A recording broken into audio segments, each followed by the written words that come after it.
Maintenant, on sait que les meilleurs account executives ne se reposent pas sur l'impact de leur BDR pour driver leur pipeline.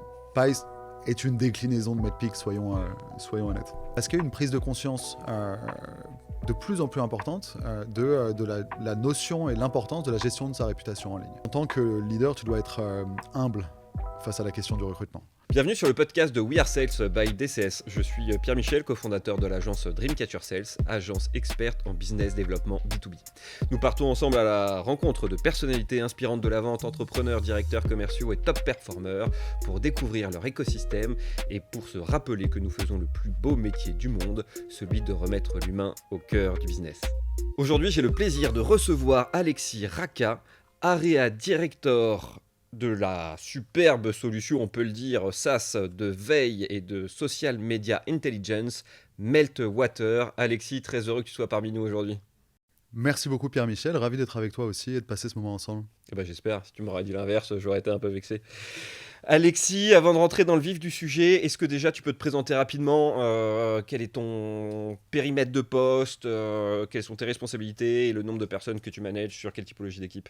Ouais, bien sûr. Donc, je m'appelle Alexis Racca, j'ai 37 ans. Ça fait 7 ans que je travaille chez Meltwater. J'ai un parcours un petit peu hybride puisque je suis diplômé d'école de commerce, que j'ai émigré vers l'Asie et j'ai habité 4 ans à Hong Kong.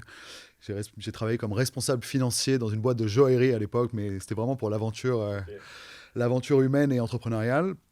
Et quand je suis rentré en France, je me suis plutôt lancé dans la technologie. J'ai monté une petite start-up avant de rejoindre Meltwater en 2016. J'ai gravi les échelons, j'ai démarré comme contributeur individuel en client success. J'ai pris un poste de direction par la suite, avant de me lancer dans un rôle d'enterprise sales, puis d'area director depuis janvier l'année dernière. Et mon rôle consiste en plusieurs choses, plusieurs piliers. Je dirige donc l'organisation commerciale, Client Acquisition et Customer Success pour la région France, Espagne et Italie. Comment ça s'articule ? Je me concentre à la fois sur le développement des équipes, le développement humain, donc l'upskilling, les skills, le coaching commercial. La culture d'entreprise, qui est la fondation de toute entreprise à succès, évidemment. Définir les valeurs sur lesquelles on s'appuie pour conduire notre business. Et évidemment, la performance commerciale. Ok. Et ça représente une équipe de combien de collaborateurs que tu as géré? Ouais, on est 40 sales en France. Ok. Et on est plus largement un peu plus de 140 en France, en incluant les équipes ingénierie, développement, insights et les fonctions support. Donc toi, en direct, tu as la responsabilité des 40, plus après derrière à coordonner effectivement tout l'effort. Top, de toute façon, on reviendra un peu sur les structurations d'équipe. Et très simplement, comment tu pourrais nous dire, comment tu pourrais définir Meltwater? Quelle est l'offre de produit Meltwater et à quel problème ça répond auprès de vos clients sur le marché? Oui, bien sûr, bien sûr. Donc, si on part du problème, c'est toujours, je dirais, la mécanique quand on fait des sales, on part du problème. Le problème, c'est le volume de données en ligne qui parle des entreprises, des produits, des expériences qui sont vécues par les clients.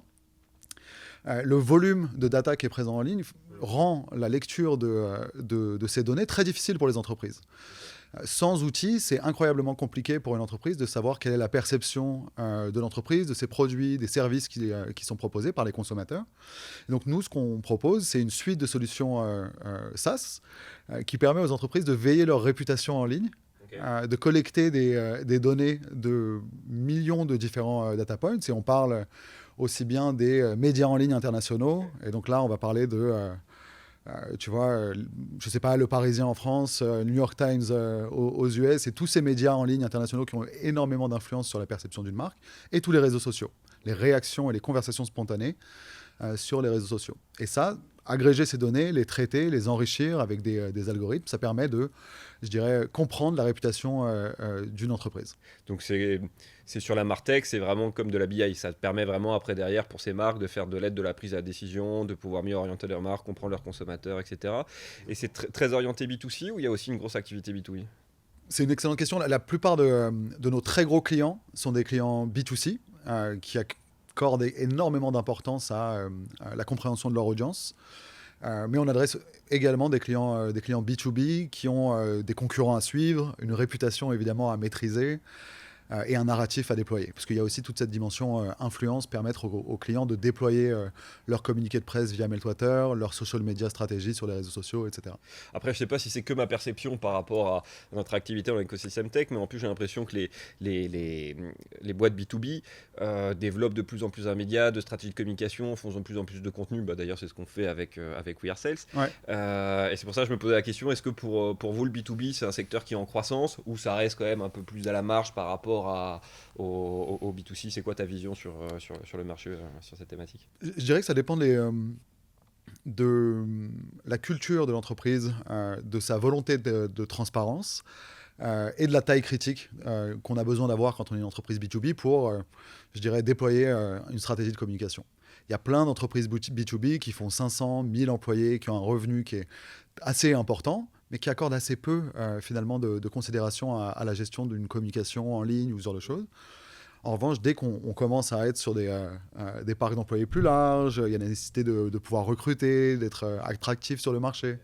Donc le B2B, c'est forcément un segment en croissance pour nous, parce qu'il y a une prise de conscience de plus en plus importante de la notion et l'importance de la gestion de sa réputation en ligne. Et est-ce que c'est un marché très concurrentiel aujourd'hui, ce social media intelligence? C'est quoi un peu le panorama du marché?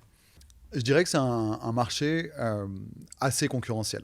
Si tu regardes l'écosystème de Meltwater, donc on va couvrir pas mal de différents segments dans notre offre de produits. On va couvrir de la veille média, du social listening, du social media management, du PR release, ce genre de choses.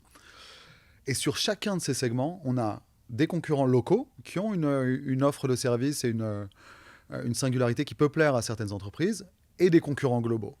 Et donc au final, tu as vraiment un écosystème assez dense d'acteurs qui peuvent répondre aux besoins des entreprises.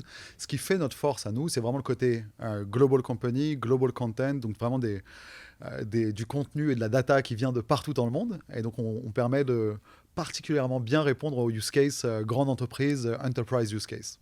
Ok, très clair. Les interlocuteurs, c'est quoi? C'est direction marketing, j'imagine? Ouais, CMO et directeur communication. C'est souvent les deux cibles principales auxquelles on s'adresse.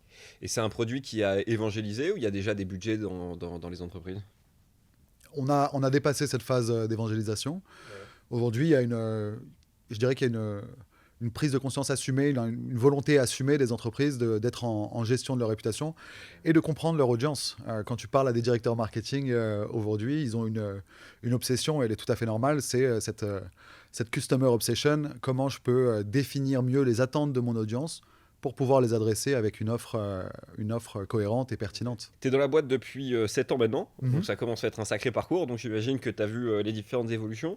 Entre le moment où tu es arrivé et aujourd'hui, est-ce que tu as vu des gros pivots dans la stratégie commerciale? Quel était un peu le fil rouge directeur? Parce que c'est une sacrée success story quand même, Meltwater. Ouais, écoute, des pivots stratégiques dans la stratégie commerciale d'une boîte comme la nôtre, il y en a quasiment tous les ans.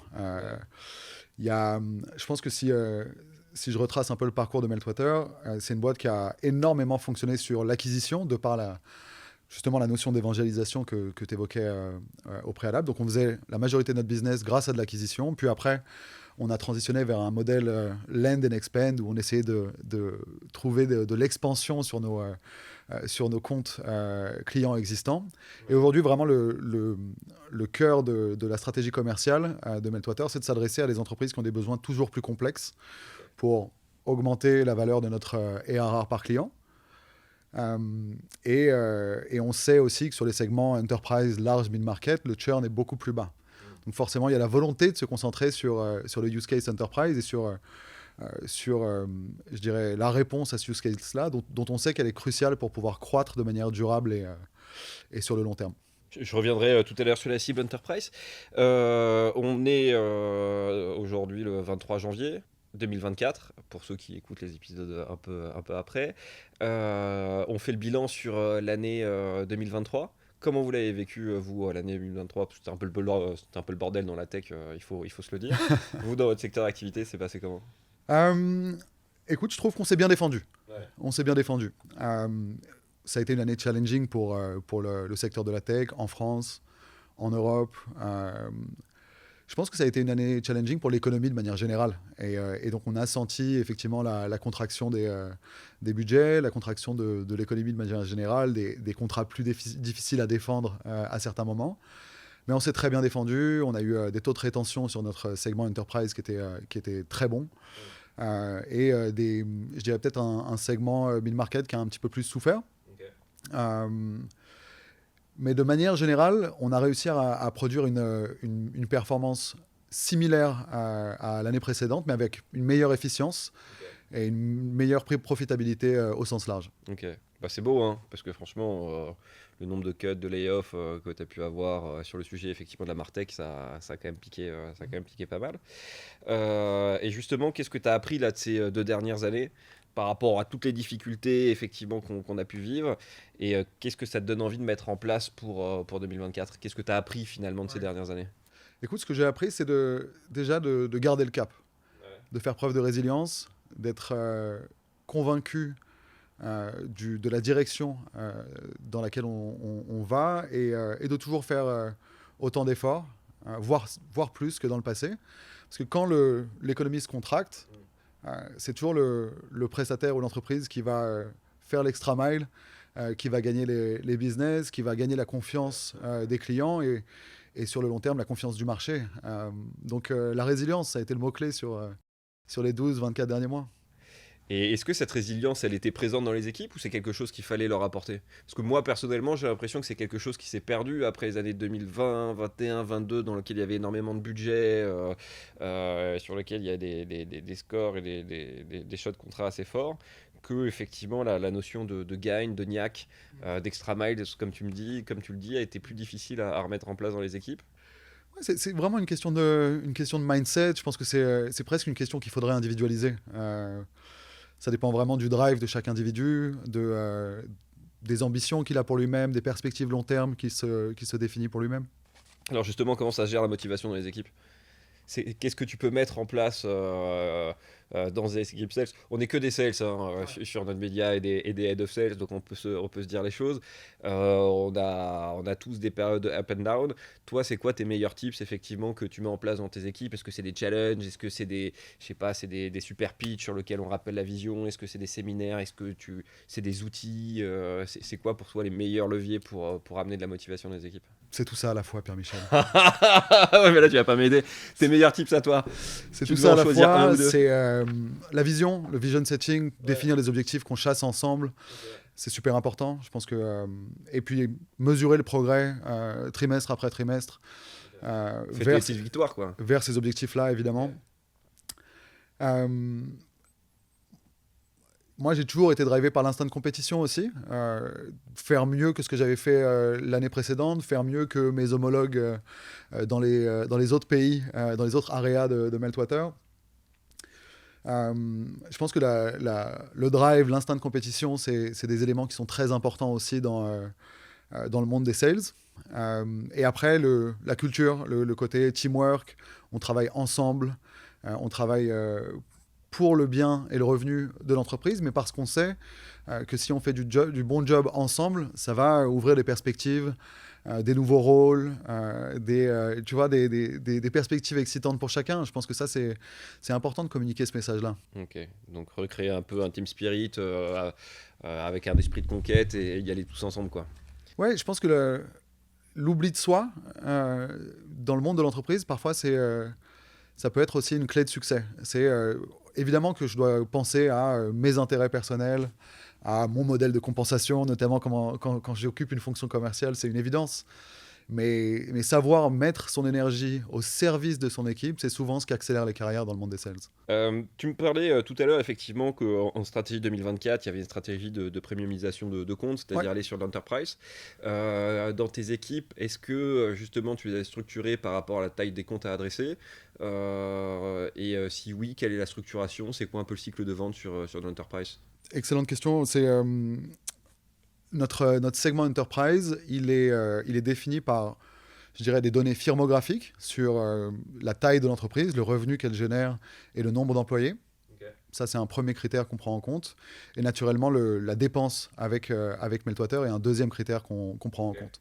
Plus tu as un contrat qui est haut, plus tu as de chances d'atterrir dans le segment enterprise avec Meltwater, c'est normal. Comment les équipes sont construites, c'était... Ouais, est-ce que tu as des équipes, tes équipes sales, elles sont verticalisées par secteur d'activité, par taille de compte? Est-ce que tu as des avant-ventes, des SDR, des BDR, des AE? Comment tu as structuré un peu les équipes sales? Donc sur l'équipe Enterprise, on a 2 personnes en Enterprise sur la partie acquisition, qui sont assistées par un BDR. Donc un BDR, 2 AE Enterprise, full chasse, new logo. Exactement, net new logo. Et on a un département Customer Success Enterprise avec un Customer Success Executive qui drive l'adoption, qui crée des champions chez les clients, qui a un rôle extrêmement important dans nourrir la relation client, faire en sorte que la relation se passe au mieux et qu'on répond aux objectifs business du client. Il y a un Account Executive Growth qui est chargé de développer la relation, développer des nouveaux use cases et expand les ARR avec le client, évidemment. Ok, comme un CAM, quoi, au final. Comme un CAM, ouais, exactement. Ça dépend un peu de la terminologie qui est utilisée dans chaque entreprise. Et on va avoir un programme manager qui va offrir du support premium en complément sur la partie Customer Success. Donc une sacrée équipe. Ouais. Si tu veux convaincre les plus gros groupes du marché français de doubler, de tripler leur spend avec toi au fur et à mesure des années, il faut investir sur une expérience client de qualité. C'est indispensable. Et tu as gardé ces mêmes structurations d'équipe aussi pour les autres tailles de compte? Écoute, on déploie ce système sur chaque segment. On avait un système un peu différent par le passé, mais aujourd'hui, c'est, je dirais, le blueprint d'enterprise qui va être déployé sur mid-market et sur le segment SMB. Il y a un rôle dont je n'ai pas parlé qui, à mes yeux, est un rôle extrêmement important dans l'organisation Customer Success et qu'on a déployé au niveau enterprise et qu'on déploie aussi au niveau mid-market. C'est le rôle de Renewals Manager.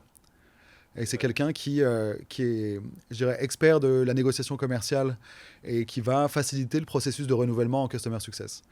Qui décharge le Customer Success Executive de toute cette dimension admin, négociation commerciale, qui peut finalement l'éloigner de la création de valeur pour le client. Ok, très clair. Si je te pose cette question, c'est un peu un petit market fit que je fais en ce moment, qui commence à faire du débat sur le sujet en fait du coût d'acquisition client, où en fait tu te rends compte que parfois pour faire une vente en SaaS, même en termes de charge mentale pour ton interlocuteur, tu peux avoir 5, 6, 7 interlocuteurs du côté fournisseur différents. Tu vas avoir un SDR ou un BDR, tu vas avoir un avant-vente, après tu vas avoir un account exécutif, après tu vas avoir un CAM, après tu vas avoir un CSM, et donc pour faire une vente, tu te retrouves avec 5-6 personnes de l'équipe Sales ou CSM, ce qui te fait exploser effectivement après derrière tes coûts d'acquisition et qui peut fatiguer aussi dans le cycle de vente l'interlocuteur.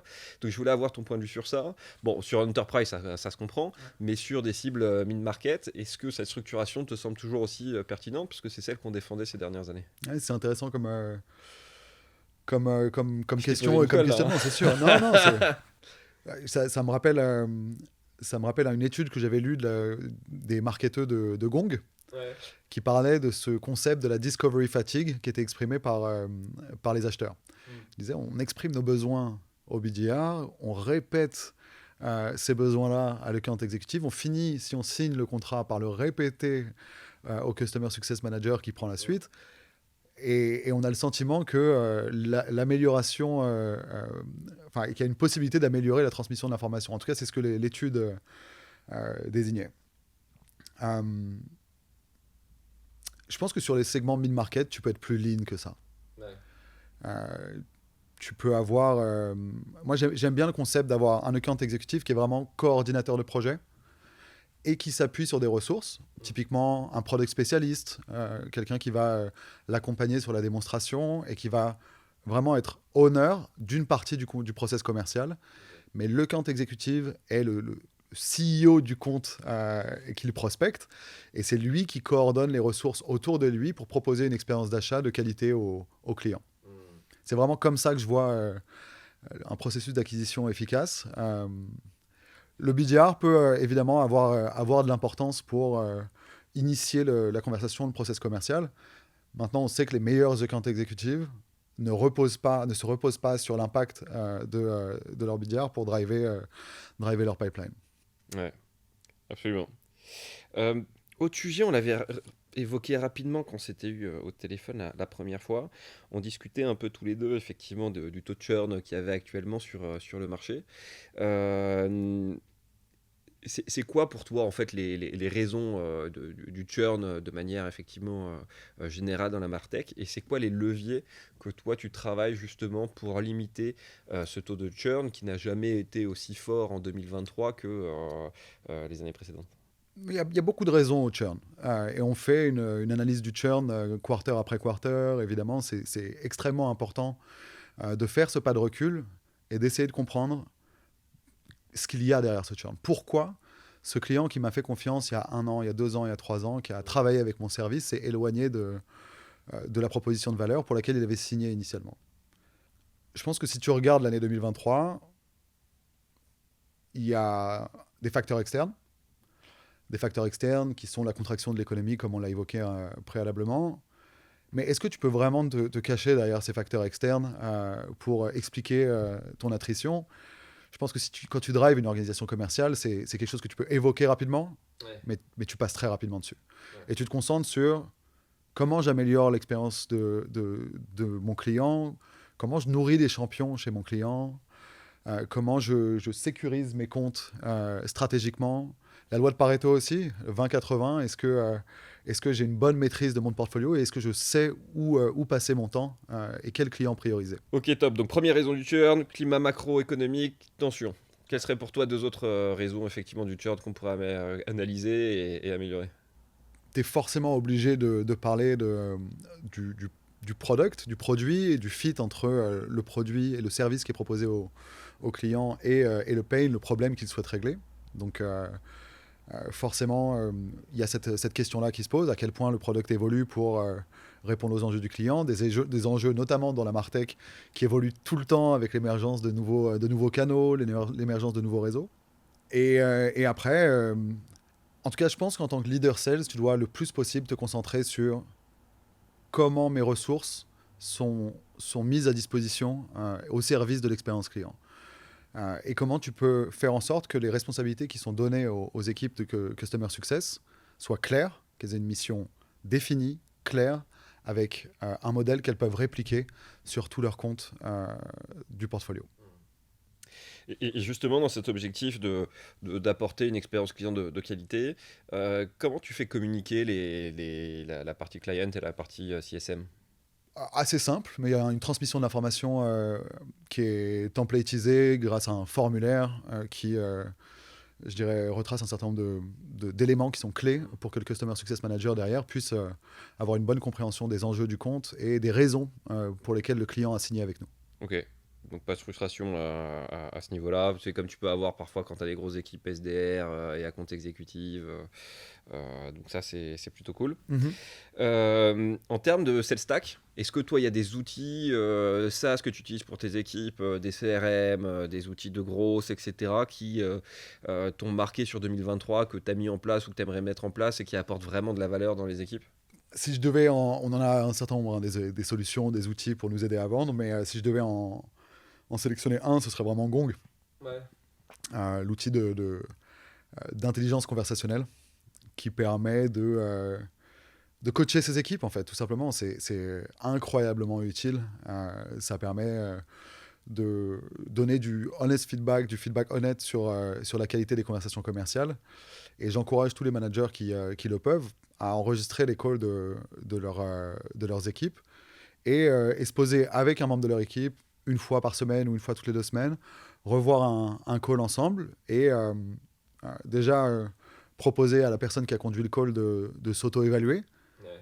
On sait que c'est très difficile de s'écouter vendre, mais il le faut.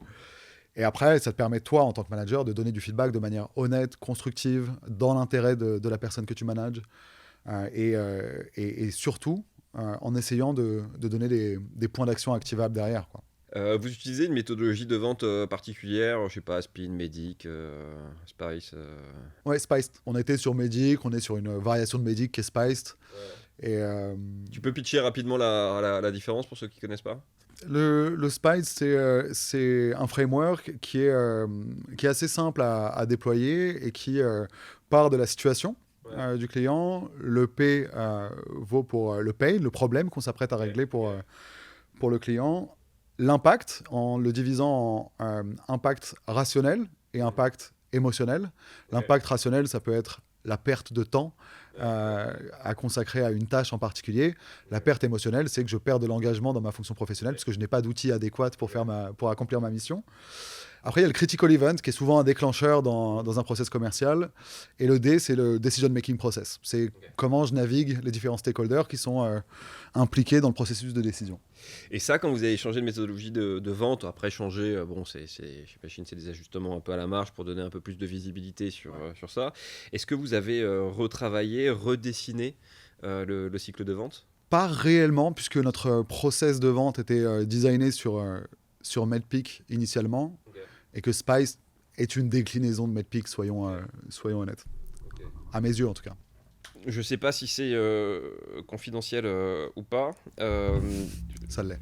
Ça l'est alors. Si je pose la question, ça l'est. Tu m'avais dit de mémoire que vous aviez travaillé avec Winning by Design pour redéfinir, effectivement, redesigner un peu ce cycle de vente. C'est une boîte qui est hollandaise, je crois.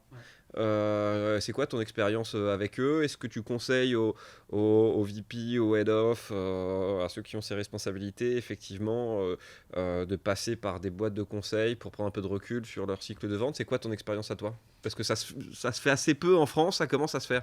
J'aimerais bien ton retour d'expérience. Ouais, c'est des gens passionnants. C'est des gens passionnants. Je conseille notamment la chaîne YouTube de Winning by Design où ils mettent à disposition énormément de ressources sur le monde des sales qui, quand on est passionné par la vente, sont extrêmement intéressantes. Et le CEO est d'ailleurs assez inspirant. Tu sens qu'il a une véritable passion pour le process de vente, la fluidification des process de vente. C'est assez intéressant à voir. Je n'étais pas en direct avec Winning by Design dans le cadre de la collaboration avec Meltwater, mais je sais qu'ils nous ont partagé des playbooks super intéressants. Ils nous ont assisté dans le redimensionnement de certains rôles. Ils nous ont assisté dans la redéfinition de notre stratégie commerciale début 2023. L'utilisation de Spice vient notamment de notre collaboration avec Winning by Design. Et le CEO de Winning by Design sera présent à notre Sales Kickoff en février. Il va donner une keynote, donc ce sera intéressant à observer. Comment ça se passe aujourd'hui en termes d'accès aux compétences? Tu arrives aujourd'hui facilement à recruter des sales avec qui tu as envie de bosser? Tu es toujours effectivement en pénurie de besoins. Comment ça se passe aujourd'hui dans le secteur de la Martech pour les head of sales qui nous écoutent, pour voir s'il y a des comparables? Déjà, je pense qu'il y a moins cette volonté de recruter à tout prix. Je pense qu'on a tous, en tant que leader sales, vécu l'expérience de growth for the sake of growth, de développer le business par de l'augmentation de headcount. Je pense qu'aujourd'hui, on en est un peu revenu. La pression des marchés, la pression des investisseurs fait qu'il y a une volonté de se concentrer sur, je dirais, des effectifs peut-être plus denses, peut-être plus réduits, mais sur lesquels on investit vraiment, qu'on aide avec des outils pour l'enablement, ce genre de choses. Et je dois dire que sur la deuxième partie de l'année 2023, nos recrutements ont été assez fluides. On a trouvé des profils de super qualité avec lesquels on est super content de travailler aujourd'hui. Et on est passé soit en direct, soit par cabinet. Et c'est quoi justement, outre effectivement les parcours de carrière, les prérequis, etc., les signaux faibles quand tu es en entretien ou les indices qui te permettent de te dire tiens, ce manager, ce sales, ce CSM, effectivement, il est fait pour mon équipe. C'est pas toujours facile de le recruter. Finalement, on va passer que quelques heures avec un candidat avant effectivement vraiment de le découvrir au quotidien dans les bureaux et d'investir sur lui. Est-ce qu'avec toutes ces années de recul, tu as développé des tips ou tu as des petits trucs qui te permettent de cerner ceux qui te conviennent? Déjà, je pense qu'il faut dire qu'en tant que leader, tu dois être humble face à la question du recrutement. Comme tu le dis, c'est une discipline qui est difficile. C'est pour ça que des entreprises comme Dreamcatcher Sales existent aussi, parce que vous proposez du conseil aux entreprises en recrutement et que ça peut être incroyablement important pour ta profitabilité en fin d'exercice. Une erreur de recrutement peut coûter très cher. Eh ben merci, je prends les compliments. Moi, ce que je regarde avant tout, c'est la passion. La passion ? La passion. Le métier de sales est difficile. Le métier de sales est extrêmement exigeant. Il y a des up and down. Et seule la passion te permet de conserver un engagement constant. Et on sait que c'est l'engagement constant qui est la clé du succès en sales. Donc pour moi, la passion, c'est critique. C'est super important. Je regarde aussi le business acumen. Comment tu te comportes en entretien. Ça me permet d'évaluer aussi ton aptitude à conduire une conversation commerciale ou un meeting commercial avec des clients exigeants. Et donc le business acumen, c'est quelque chose de aussi très important. Et puis on regarde aussi la personnalité. Est-ce que j'ai une personne avec laquelle j'ai envie de passer du temps en face de moi? Est-ce que je vois du fun chez cette personne? Chez Meltwater, on croit on croit vraiment que proposer un environnement de travail où on s'amuse ensemble, c'est clé pour la rétention de nos people. Donc, avoir des gens qui ont de l'humour, qui ont de la répartie, qui ont une intelligence sociale et émotionnelle, c'est aussi des choses qu'on regarde avec attention. Passion et business is a game. C'est ça, hein, on vend avec nos tripes quand on est sales. Hein, donc, si on n'est pas passionné avec ce qu'on fait, au final, on tient pas longtemps. Et on est bon à partir du moment où on est passionné. Hein, les deux vont ensemble. Le cœur et le cerveau. Exactement. Et toi, alors je sais que c'est toujours difficile comme question, en tant que leader, qu'est-ce qui fait pour toi hein, ta spécificité, ton unicité en tant que leader sales, toi Alexis? Donc, ok, tu me demandes de conduire une introspection Ou alors, si tu veux, direct live. Ou alors, je peux te la reformuler. Tu me diras comment tu préfères la répondre. Par exemple, qui est ton top performer chez toi? Déjà, on va le féliciter. Donne-moi un nom, le top performer du mois de janvier. Le top performer Q4, c'est quelqu'un qui s'appelle Raphaël. Et alors, d'abord, Raphaël, félicitations. On félicite les top performers, c'est toujours important. Si j'appelle la Raphaël et je lui dis, écoute, je suis avec Alexis, si tu devais, de manière positive, donner 2-3 mots-clés, ça serait quoi? Il dirait quoi, Raphaël? J'espère qu'il dirait que j'ai une vraie volonté d'aider. Aujourd'hui, j'ai occupé des fonctions commerciales où j'étais en face du client, où j'étais concentré sur, je dirais, mon succès individuel, l'atteinte de mes targets, etc. Aujourd'hui, je suis vraiment exalté par voir mes équipes réussir, accomplir leurs objectifs, etc. C'est ça qui m'excite, quoi. Donc, je pense qu'il dirait que j'essaie d'aider le plus possible.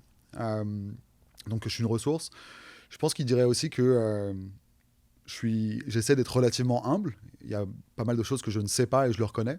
Et j'essaie de ne jamais prendre une décision non informée. Donc voilà. Et je pense qu'il dirait que je suis passionné. Et de la même manière que je recherche de la passion quand je recrute, je pense qu'il faut conserver ce feu et ce drive interne.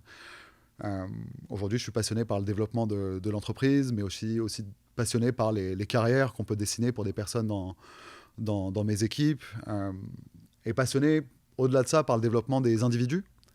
Je pense que quand tu progresses dans le monde des sales, tu progresses aussi en tant qu'individu, tu t'accomplis en tant qu'homme ou femme, ça ouvre des perspectives et des possibilités.